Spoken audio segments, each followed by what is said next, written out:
Hello friends, I'm Pastor Pitts Evans, Senior Leader of Whole Word Fellowship and the Northern Virginia House of Prayer. And I want to welcome you to our series we're calling Glory Stories.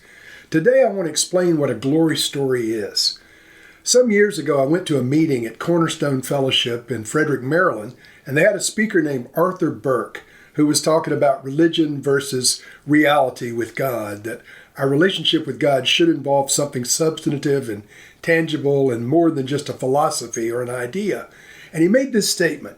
He said, "Slaves to religion will mock you, but the sons of God will love your glory stories." He was talking about the reality of God, the glory stories. And so the glory stories are what we want to share. What's a glory story? It's a testimony about something the Lord has done that we can attest to personally. So the glory stories I'm sharing involve healings, signs, wonders, miracles, angelic encounters, casting out devils, and so forth. Today I want to share another story from Sierra Leone. Remember, this month we're kind of focusing on Sierra Leone.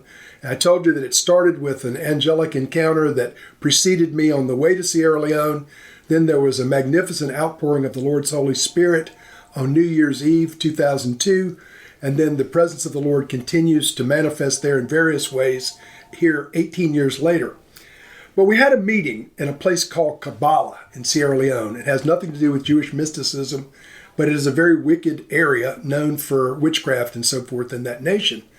And in the meeting, they did something I'd never seen before. We're having a crusade, and as people would manifest, as demons would manifest in individuals, rather than pull them aside and try to minister deliverance to them and deal with it individually, they started throwing people up on the platform. They literally would pick them up and kind of give them a heave-ho and throw them to us on the platform in the middle of the meeting. I had never seen that. They had never seen that.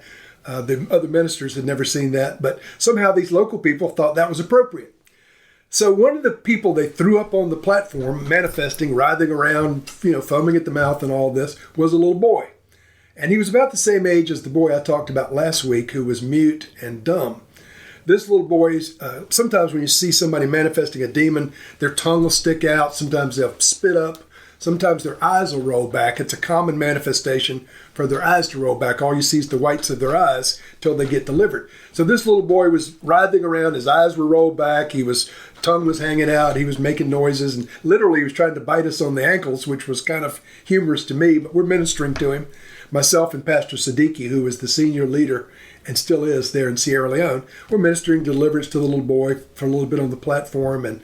And he got delivered. We helped him off the platform. His eyes rolled down. He stopped manifesting the demonic stuff. He left. So the next night, his mom comes back with him. They come to the platform before the meeting. They said, "We'd like to give a testimony tonight." And I thought, "Oh, that's great. He got delivered of a demon." But this was her testimony. When she got up, she said, "My little boy was born with his eyes locked up in his head like we saw him that night. We didn't know he was born with his eyes that way. But when the Lord delivered him from the demon, his eyes came down. He was able to see for the first time in his life. So he was blind. His eyes, I guess, would have functioned, but the muscles were locked up or something because of the demonic manifestation." I didn't know that. Siddiqui didn't know that. All we knew was he had a devil, and we cast the devil out. But the result was he was healed from blindness that he was born with. Now, there's a parallel to this in the scriptures. You may have heard it. I'm reading from Matthew chapter 12, verse 22. "Then they brought Jesus, a demon-possessed man who was blind and mute, and Jesus healed him so that he could both talk and see." So he was demon-possessed and he couldn't see. There was something demonic that was keeping him from seeing. Maybe this guy was the same as the little boy. I don't know. But what I do know is this. Neither Pastor Siddiqui nor I knew the little boy was born blind. We were in the middle of an outreach meeting where we're preaching the gospel of Jesus Christ, the gospel of salvation. The little boy started manifesting a demon. The demon couldn't stand to hear the gospel, couldn't stand to hear about Jesus. And he started writhing around, foaming at the mouth, like I said, "Oh, you're trying to bite people," and his eyes were rolled back. They gave him to us. We ministered deliverance to the little boy, thinking that was it. But the Lord healed him of a lifetime of blindness. Friends, that's our God. He was also a local boy like the other boy was that we told about. His own mother told us the story of what had happened. So that's something I can attest to personally. I didn't anticipate that. I didn't know what we were doing in terms of the magnitude of his problem. All I knew was We're preaching Jesus. A spirit is there contrary to the preaching of the gospel. We dealt with the demonic spirit, and the result was this little boy was healed by the presence of God. And as Jesus said, the finger of God cast out that devil. It wasn't us. It's the presence of God, and the Lord himself cast out the demon. So these things are happening in our day. We've seen many, many deliverances, both overseas and in the States. I may talk about some of the ones in the States.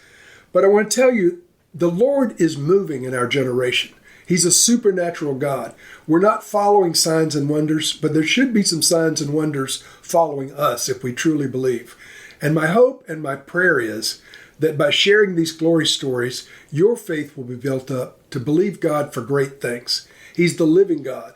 All the promises of his word are true, and they're for me and they're for you. So next week, we'll share another glory story, but it'll be different.